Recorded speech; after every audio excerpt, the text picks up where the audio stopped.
Hey, good morning, friends. Day 28. Just dropped my son off at Dulles Airport here in departures. I think a pretty good metaphor for prayer.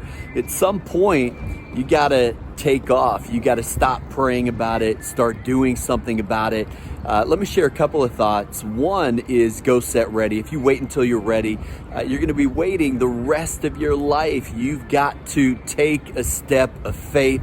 For me, the story of Jesus and Peter on the Sea of Galilee and Peter walking on water is just this unbelievable metaphor.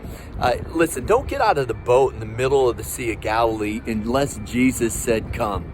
But if Jesus says come, don't stay in the boat. You've got to take a step of faith. I think faith is taking the first step before God reveals the second step. And so there have been so many moments in my life where I take little steps of faith, whether it's buying an $85 auction item with the zoning codes for what would become Ebenezer's Coffee House, or even the $50 gift to missions that now has resulted in millions of dollars that we've given as a church.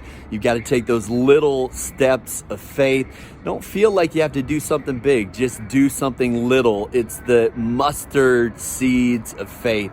And so, at the end of the day, God's not going to say well thought, not going to say well planned, not going to say well intentioned, going to say well done, good and faithful servant.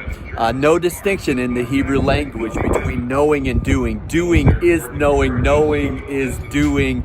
And so at some point, you can't just pray about it, you got to do something about it. So hit your knees, then get up and take a step of faith. God bless.